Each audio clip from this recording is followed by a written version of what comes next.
Oi, gente!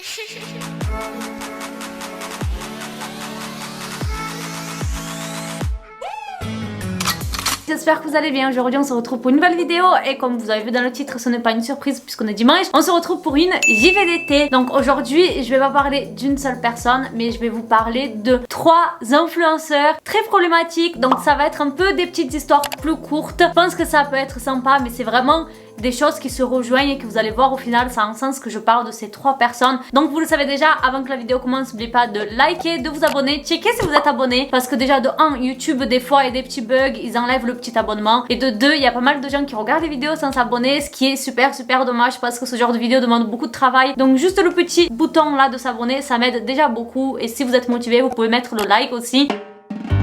Le premier influenceur de qui on va parler s'appelle tout simplement James Potok, de 28 ans, qui est un influenceur canadien très connu. Mais qu'est-ce que tu me fais là, Pigna? Donc comme je vous ai dit, c'est un influenceur canadien qui a 37 000 abonnés sur Insta. Et tout ça va se passer dans un avion. Ceux qui aiment pas prendre les avions, ben je vous jure, si vous tombez sur ce mec, vous allez détester encore plus un trajet de l'avion. Parce que ce qui s'est passé, c'est tout simplement inimaginable. Donc c'était tout simplement un vol qui partait de Toronto au Canada jusqu'à Montego Bay en Jamaïque. Donc voilà, ça devait être un vol tranquille, tout à fait normal, mais il faut savoir qu'après seulement 2 heures de vol, il y a eu de petits soucis, il y a eu des choses qui...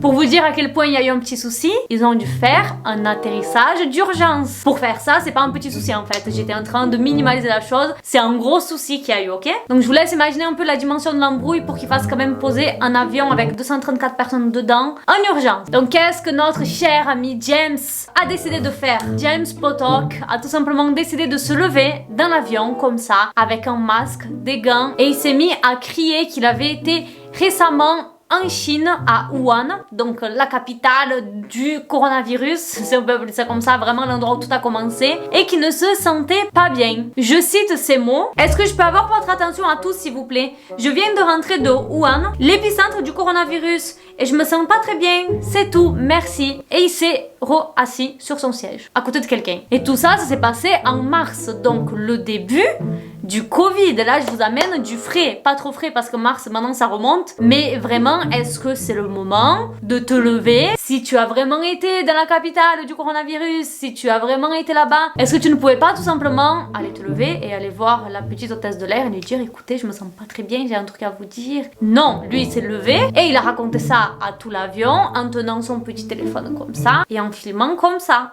Un scred, super discret. L'avion du coup a tout simplement fait un atterrissage d'urgence. Ils ont voilà pris en charge James, ils l'ont amené aux urgences de l'aéroport. Il a été vu par le service médical qui lui a dit tout simplement qu'il n'avait absolument aucun symptôme et qu'en plus il rigolait de la situation. Super drôle, hein? Waouh, qu'est-ce qu'on se marre. De là les forces de l'ordre sont arrivées et les forces de l'ordre l'ont embarqué. Le truc est arrivé sur Twitter parce que certains de passagers ont reconnu James parce qu'il était quand même un petit peu connu. Et du coup les gens sont allés sur Twitter pour raconter ce qui s'est passé clairement parce qu'ils étaient vénères. Certains ont raté des rendez-vous, certains avaient un autre avion à prendre et du coup ils l'ont raté. Après ça, est-ce que James il s'est fait tout petit? Est-ce qu'il a essayé de disparaître de la face de la terre? Donc comme certaines personnes dans les JVDT qu'on voit, si jamais je vous mets la playlist des JVDT juste là, pas du tout, non. James est venu se prononcer dans une vidéo, dans une interview et je vous mets l'interview juste à l'écran avec les sous-titres. One time, a couple trips ago, I did a similar thing. I pulled my phone out. I made a viral video. Why would you say that?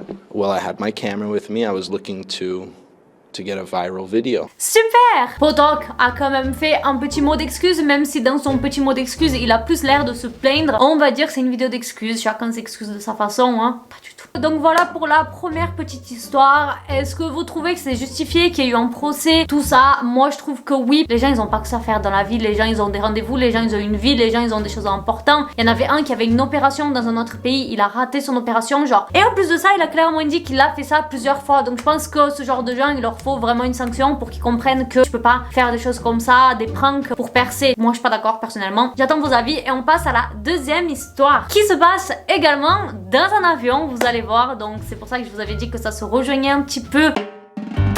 Et on va parler du coup de notre chère amie Ava Louise, qui est une influenceuse super canon, super, rien à dire de négatif, mais c'est la preuve comme quoi que la beauté ne fait pas l'intelligence. Je ne suis pas du genre à tailler, mais vous allez voir, je pense que vous allez peut-être reconnaître parce que c'est une TikTokeuse, influenceuse, chanteuse, slash, vous voyez, elle s'est appropriée un peu tous les réseaux sociaux et a percé un petit peu partout. Et malgré son feed Instagram de photos, maquillage, ben il faut savoir que cette influenceuse, elle est connue vraiment pour être dans la sauce et de kiffer ça. Peut-être vous l'avez vu passer dans votre TikTok parce que j'avais vu ce défi sur TikTok qui a été lancé par elle.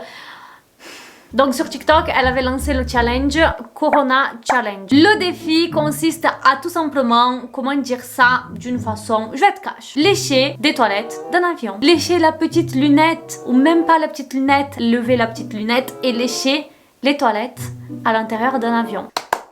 C'est un super défi, bravo, waouh. Je sais pas si vous vous rendez compte, mais un avion, quand vous prenez un avion, par exemple en voyage international, vous vous en doutez bien que beaucoup de personnes passent par ces toilettes, que ces toilettes ne sont pas nettoyées suffisamment, ce qui est totalement compréhensible. Les hôtesses de l'air ne vont pas les nettoyer après chaque personne. Donc je suppose que c'est un nid à bactéries le truc. Les gens se sont bien pris à elle comme il faut parce qu'il y avait des gens qui répétaient son TikTok, donc des gamins de 14-16 ans qui se rendent peut-être pas compte du danger ou qui se rendent compte et qui sont juste aussi bêtes qu'elle, j'en sais rien, franchement je ne peux pas comprendre comment on peut reproduire ça. Mais voilà, elle voulait tellement percer, tellement avoir l'attention des gens qu'elle a eu l'attention de quelqu'un. Elle a eu l'attention de TikTok qui a fait sauter son compte.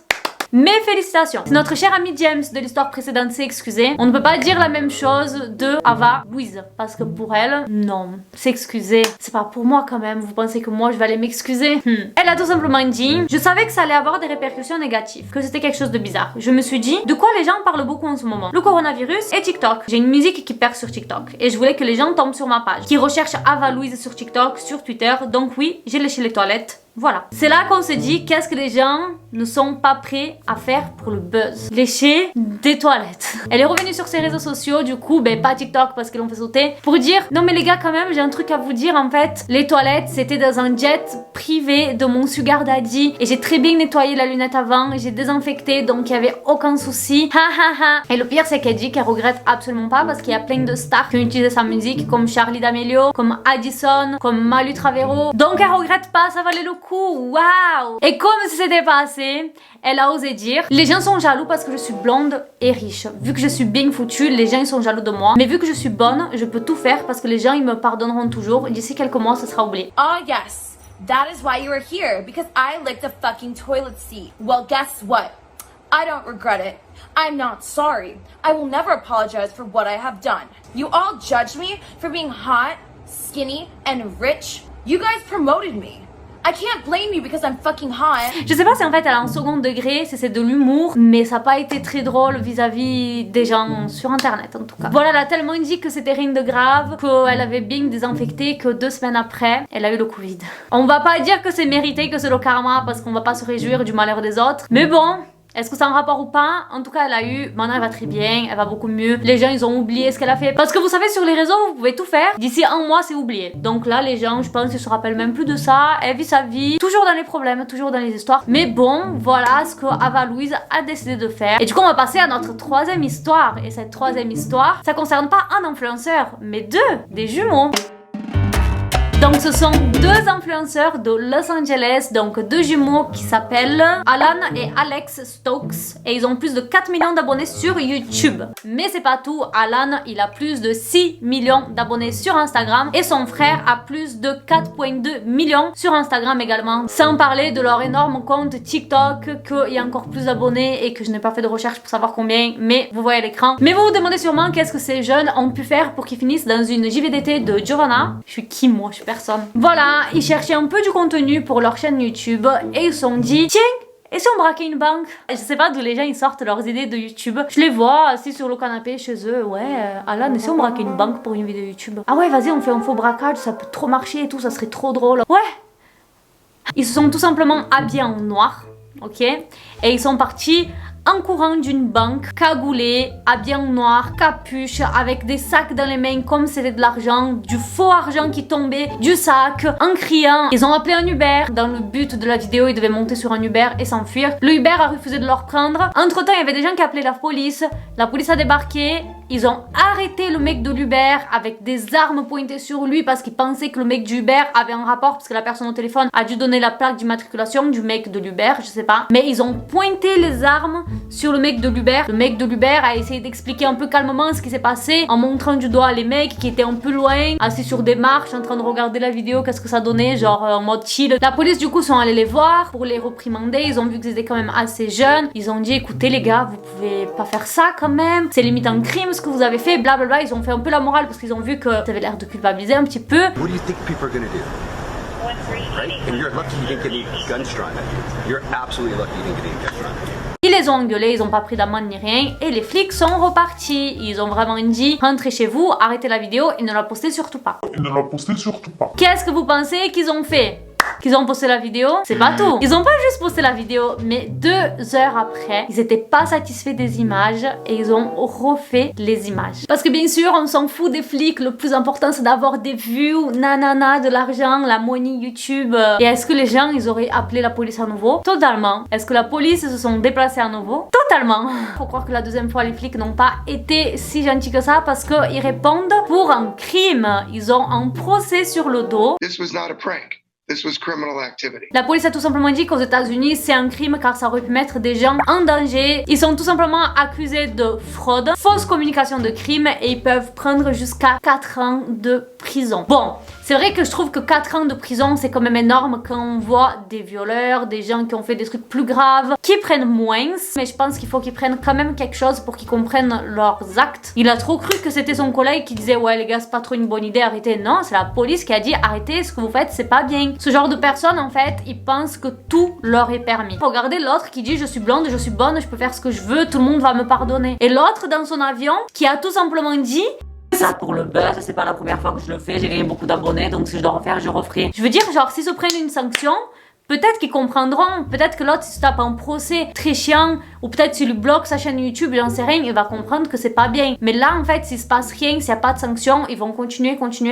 Mon avis personnellement, et vous, qu'est-ce que vous en pensez? Je veux bien savoir puisque voilà, c'est la fin de cette JVDT. C'est pour ça que je vous ai dit que les 3 JVDT se rejoignent un petit peu parce que c'est tout simplement 3 influenceurs qui s'en foutent tout simplement des répercussions de leur acte. Donc dites-moi dans les commentaires qu'est-ce que vous en pensez, lequel des 3 vous a le plus choqué. Je pense que c'est le premier, moi personnellement. Est-ce qu'une peine de prison c'est suffisant? Est-ce que juste une amende c'est suffisant? Qu'est-ce que vous en pensez de tout ça? N'oubliez pas de liker la vidéo, de vous abonner si vous l'avez pas encore fait. Je fais plein de bisous, bisous, ciao.